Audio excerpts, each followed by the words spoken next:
दे ओकरा खातिर हम भागल ना हई, लेकिन जदि उधारी के बात कैलू तो बुझ ली हम संतोष पागल नहीं।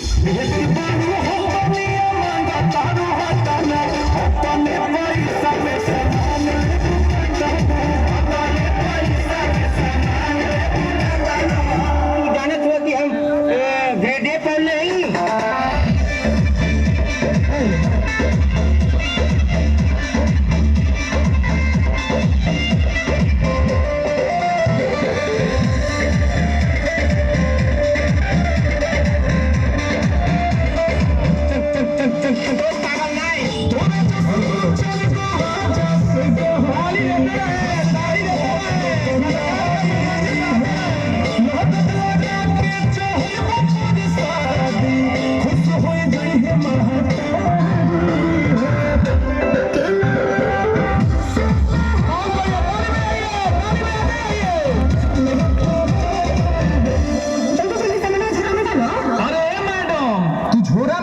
चाहे बोरा में डलवावच ओकरा खातिर हम भागल ना हई, लेकिन जदि उधारी सुधारी के बात कैलू तो बुझ ली हम संतोष पागल नहीं।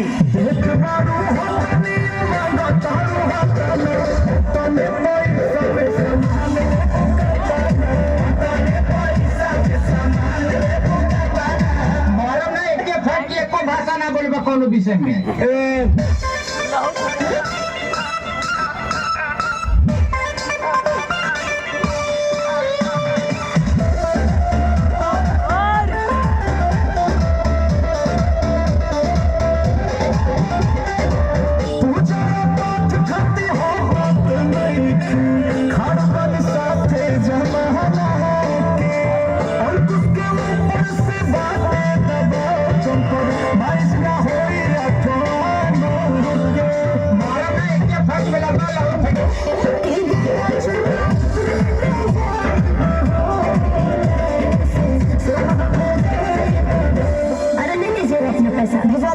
अरे मैडम तू चुनरी ओढ़ के सुनरी बनो मुनरी बनो ओकरा खातिर हम भागल ना हई, लेकिन हमरा अभी पैसा ना मिलल तो बुझ ली हम संतोष पागल नहीं।